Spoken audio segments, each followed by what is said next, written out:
तेलंगाना राज्य ने जो बनाए वो डॉक्टर मनमोहन सिंह जी ने।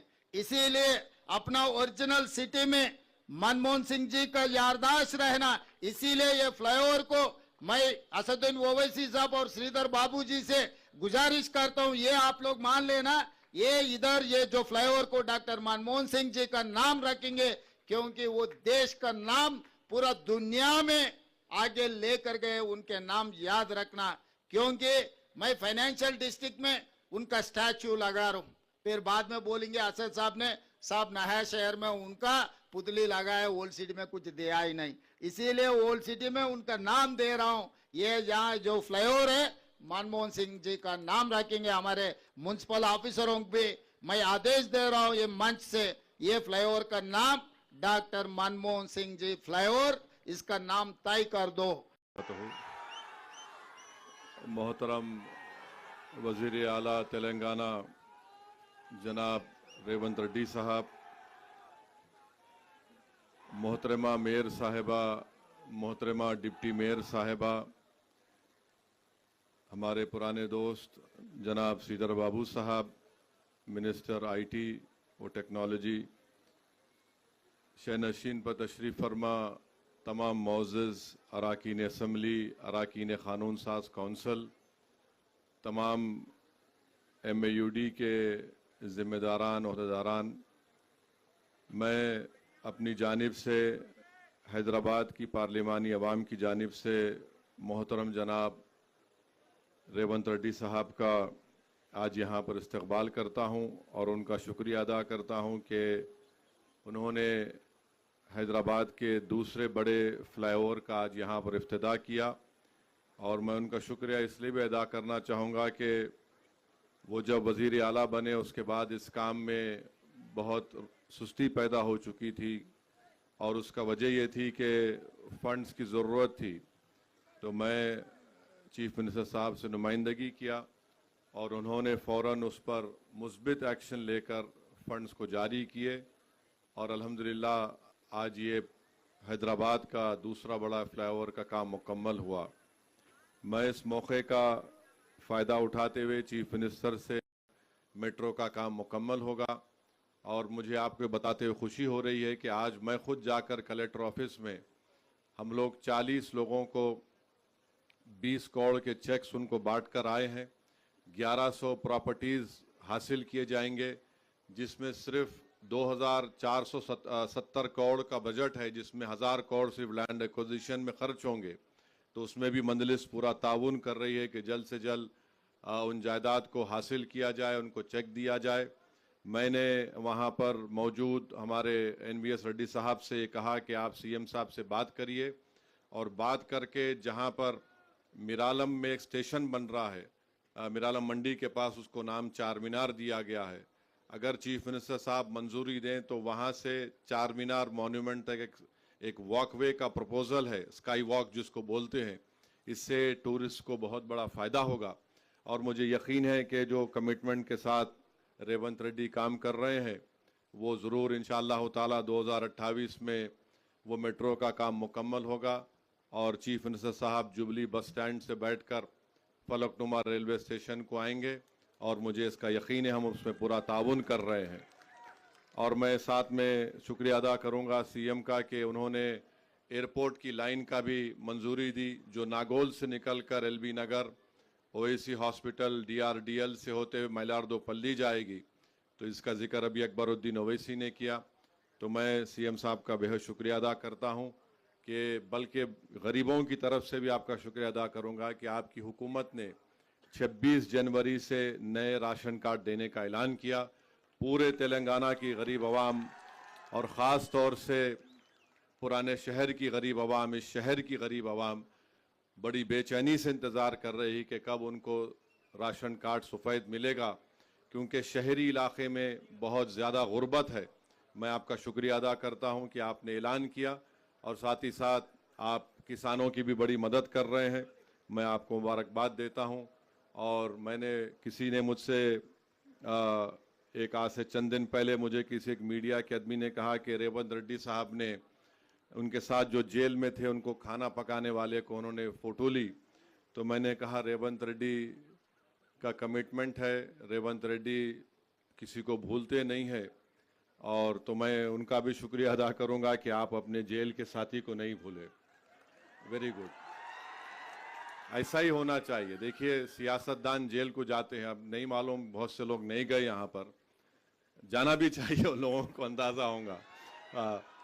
तो इसमें कोई डबल मीनिंग नहीं है, मगर जेल को जब आप जाते हैं तो आप जेल के साथियों को नहीं भूलते। तो मैं भी गया था, चंद्रबाबू नायडू मुझे अपना मेहमान बना कर रखे थे 50 दिन 98 में। तो वो जो जेल में जो लोगों से आपकी मुलाकात होती, तो आप भूलते नहीं उनको, क्योंकि ये हर सियासी लीडर को जेल जाना पड़ता, चाहे वो कोई बड़े से बड़ा हो। जेल जाने के बाद उसको तकलीफ का अंदाज़ा होता। तो अब नहीं मालूम कितने लोग जाएंगे नहीं जाएंगे, मेरे को नहीं मालूम, मगर ये अच्छी चीज़ है कि chief minister Revanth Reddy chief minister बन गए, मगर उन्होंने उस शख्स को नहीं भूला। मुझे यकीन है कि आप जो लोग आपको वोट डालकर आपको चीफ मिनिस्टर बनाए, जिन्होंने आपसे अपनी बड़ी उम्मीदें वाबस्ता रखी हैं, हम अल्लाह से दुआ भी करते हैं कि आप उनकी उम्मीदों को पूरा करेंगे। और हम तो यही चाहेंगे कि आप फिर से आगे बढ़ें, तेलंगाना को और उरूज दिलाएं। तेलंगाना का एक नाम है, और हैदराबाद तेलंगाना का एक ग्रोथ सेंटर है। यहाँ के अमन को हमको हर हाल में मजबूत रखना है। तेलंगाना में तरक्की होगी तो हैदराबाद के अमन को हम मजबूत रखेंगे, यहाँ के भाईचारगी को हम मजबूत रखेंगे। तो ये खुद तेलंगाना की तरक्की का एक बहुत बड़ा ज़ामीन बनेगा, एक बुनियाद बनेगी। मैं फिर से रेवंत रेड्डी साहब को, उनके तमाम मिनिस्टरों को, यहाँ पर जो आपने अपना वक्त निकाल कर आए, आपका बेहद शुक्रिया। तमाम मुख्तलिफ दूसरे सियासी पार्टियों के भी अरकान क़ानून साज कौंसिल है, MLAs हैं, मैं आपका भी शुक्रिया अदा करता हूँ। और रेवंत रेड्डी साहब को हम अपनी नेक तमन्नाओं का इजहार करते हैं, और हम उनसे कहेंगे कि हमारी पार्टी ने आपसे कहा है कि हम आपके साथ हैं, और हम चाहते हैं कि आप पूरे इत्मीनान और एतमाद के साथ अपनी मियाद को मुकम्मल करें, और तेलंगाना और हैदराबाद को, जो यहाँ की आवाम, यहाँ की ख़ास तौर से गरीब आवाम ये देखना चाहती है कि उनके घरों में, उनकी ज़िंदगियों में तब्दीली लाई जाए। मुझे यकीन है कि इंशाअल्लाह ताला आपकी ज़ेर क़यादत तेलंगाना में आप उन तमाम किसानों को, गरीबों को, और ख़ास तौर से नौजवानों के ख्वाबों को पूरा करेंगे। मंजलिस आपके साथ उन ख्वाबों को पूरा करने के लिए आपका साथ देगी। बहुत बहुत शुक्रिया। मैं इसके साथ साथ एक बात ये कहूंगा, आपसे अपील करूंगा कि 20 करोड़ रुपया लाल दरवाजे की मंदिर के लिए मंजूर हुआ, जियो दिया गया, लेकिन आज तक भी वो लाल दरवाजे की मंदिर का काम नहीं हुआ है। अगर आप बोलेंगे तो मैं सारे लोगों को लेकर आता हूं कि तेलंगाना का सबसे बड़ा फेस्टिवल लाल दरवाजे की इस मंदिर में होता है। वहां मंदिर का मसला है, और चंद्रायन गुट्टे में भी एक चंद्रायन गुट्टे की भी मशहूर मंदिर है, वहां की उसको भी डेवलप करने के लिए। तो मैं ये कहना चाहता हूं, जो लोग कहते हैं कि हम सिर्फ मुसलमानों की नुमाइंदगी करते हैं, मैं बताना चाहता हूं कि पुराने शहर में रहने बसने वाले मुसलमान, हिंदू, सिख, ईसाई सबकी नुमाइंदगी मजलिस इत्तेहादुल मुस्लिमीन करती है, और मजलिस सबको साथ लेकर चलना चाहती है। और इसके लिए हम उम्मीद करेंगे कि आपका ताउन होगा। और मैं ये कहूंगा कि राजशेखर रेड्डी साहब के दौर में ओल्ड सिटी के लिए 2000 करोड़ का एक पैकेज दिया गया था, और उस वक्त चारमीनार पेडेस्ट्रियनाइजेशन प्रोजेक्ट के बारे में भी ऐलान किया गया था, और बड़े ही सुनहरी ख्वाब हमको दिखाए गए। किसी ने इसको इस्तांबुल बनाने की बात कही, तो किसी ने सिंगापुर। ना हमको इस्तांबुल चाहिए ना सिंगापुर, हमको सिर्फ चारमीनार का पेडेस्ट्रियनाइजेशन का प्रोजेक्ट का कंप्लीशन चाहिए। और उसके लिए हजारों के एक दिन में 25,000 30,000 टूरिस्ट आते हैं चारमीनार, लाड़ बाजार को देखने के लिए।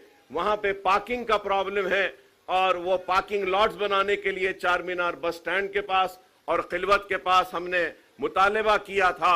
और जब चारमीनार पेडेस्ट्रियनाइजेशन की हम बात करते हैं, तो हमको इस बात का भी ख्याल रखना चाहिए कि पुराने शहर का इकोनॉमिक जोन अगर कुछ है तो वो चार मीनार है, और हैदराबाद की पहचान भी है तो वो चार मीनार है। तो हमने एक प्रपोजल रखा था कि नए पुल के पास, सालार जंग म्यूजियम के पास, वहां पे ब्रिजेस को डालकर जितने भी हॉकर्स हैं उनको वहां पे रिहैबिलिटेट किया जाए, उनको वहां पे रोजी रोटी के लिए दिया जाए और चार मीनार पेडेस्ट्राइजेशन को कंप्लीट किया जाए। मंडी मिरालम का भी हमने एक प्रोजेक्ट एमपी साहब ने दिया था, वो भी मंजूर हुआ। मुर्गी चौक का भी एक प्रोजेक्ट को दिया था, वो भी हुआ। और ये टूरिज्म के लिए यहाँ पे हमने मीरालम तालाब का भी, इसको भी डेवलप करने के लिए एक प्रपोजल दिया था। तो हम उम्मीद करते हैं कि टूरिज्म पॉलिसी में मैंने आपका स्टेटमेंट असेंबली में पढ़ा था, उसमें आपने कई मनादिर का जिक्र किया है। मैं आपसे अपील करूंगा कि टूरिज्म पॉलिसी में दरगाहों के भी टूरिज्म को शामिल किया जाए, जिससे कि जहांगीर पीरा की दरगाह हो, बड़े पहाड़ की दरगाह हो, दरगाह यूसुफैन हो, बाबा शरफुद्दीन साहब की पहाड़ी हो। अगर हम ये भी लेंगे और मॉस्क भी लेंगे, मक्का मस्जिद है, अफजलगंज की मस्जिद है, ये सारों को भी अगर टूरिज्म पॉलिसी में लेंगे तो इससे और डेवलपमेंट होगा। और टूरिज्म पॉलिसी में हम मेदक के चर्च को भी ले सकते हैं, ग्रामर स्कूल के यहाँ का जो चर्च है उसको भी ले सकते हैं, और गोलीपुरे का जो हमारा गुरुद्वारा है, सिख बरादरी के भी कई गुरुद्वारे हैं रिलीजियस के, आप टूरिज्म में वो भी ले सकते हैं। और फिर आपको ये भी बताऊंगा कि पारसी कम्युनिटी भी यहां पर है, पारसियों का भी बहुत बड़ा एक इबादत खाना है, उसको भी हम टूरिज्म पॉलिसी में ले सकते हैं। पाएगा टूम्स है ओल्ड सिटी में, उसको भी डेवलप करने के लिए आगा खान को दिए हैं। और उसके साथ साथ हमने ये गोलकुंडा 7 टूम्स को, जो आगा खान फाउंडेशन जो 7 टूम्स को डेवलप कर रहा है, एक स्काईवे, एक वे है, पूरा पुराना ओल्ड ट्रेड वे है, उसके डेवलपमेंट के लिए भी हमने प्रपोजल दिया था हमारे कारवान के एमएलए साहब ने। और फिर शेख पेट से लेके 7 टूम्स गोलकुंडा फोर्ट में हमने एक प्रपोजल दिया था, फ्रेंच कंपनी ने आकर देखा भी था ट्रैम के लिए कि ट्रैम के सर्विसेज को वहां पे हम ले सकते हैं।